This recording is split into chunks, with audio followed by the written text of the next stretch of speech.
Will higher interest rates help the market? By www.profitabletradingtips.com.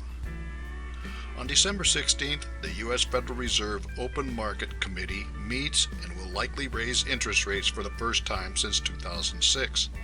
The prospect of higher rates has driven the U.S. dollar higher and scared many investors.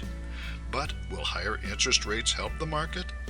An argument can be made that a return to normalcy and predictability will have a stabilizing influence. The Wall Street Journal writes that the world needs higher U.S. interest rates.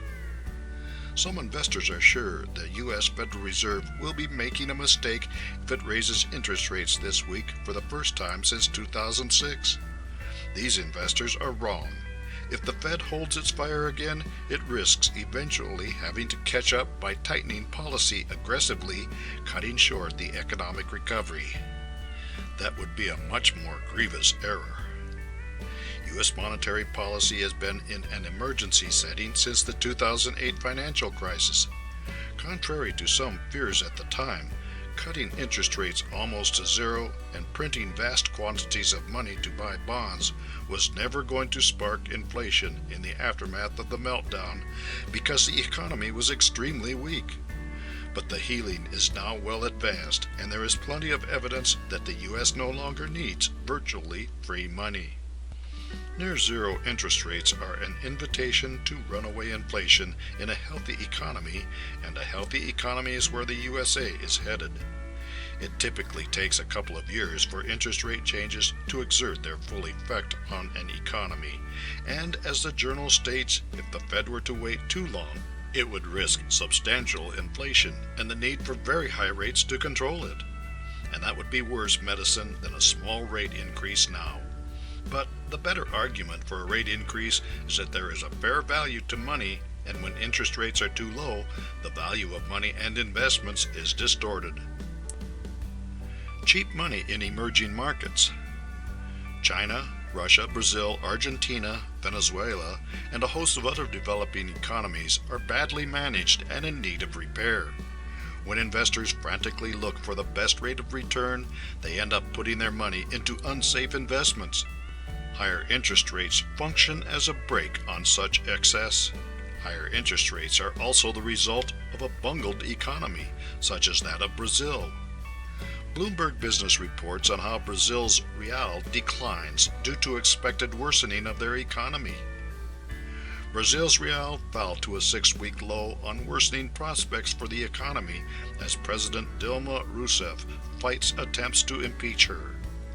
The real dropped 0.1% to 3.8734 per dollar, its lowest level on a closing basis since October 28th, after earlier sliding as much as 1.3%. The real is the worst performer this year among 31 major currencies as Rousseff struggles to find support for measures to reduce the deficit and avoid additional credit rating cuts while her popularity plunges and the economy shrinks. Analysts in the central bank's weekly survey expect Brazil's economy to contract 2.67% in 2016, compared with a forecast for a 2.31% drop last week. Brazil's overnight interest rate is 14.25% as the central bank struggles to fight price inflation. Outside investors are partially at fault for the mess in Brazil as they poured investment money into a badly managed economy that was riding high due to high commodity prices. Today, with the exception of coffee, Brazil's exports are hurting. As higher interest rates bring about a return to normalcy, there will be room for countries like Brazil to cure their own ills. If you build it and no one comes? To a large degree, the Chinese economic miracle was based on investment in heavy industry, such as the iron ore companies that fed the need for steel to build Chinese infrastructure.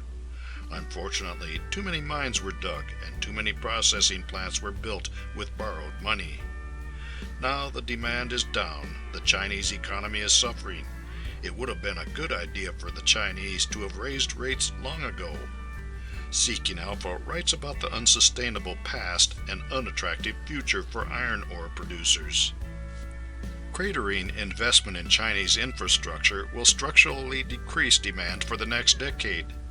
Sticky supply due to the cost of mine shutdowns will ensure the market remains oversupplied for several more years. The prisoner's dilemma for iron ore companies will maintain a long-term price war that will endanger every producer's balance sheet and destroy shareholder returns. Too much of a good thing is a bad thing, and that applies to the unsustainable buildup of Chinese heavy industry. Will higher interest rates help the market? They will in this sort of case, because higher rates put the cost and value of money where it should be and help markets avoid excess. For more insights and useful information about trading stocks, currencies, or commodities, and options on any of these, visit www.profitabletradingtips.com.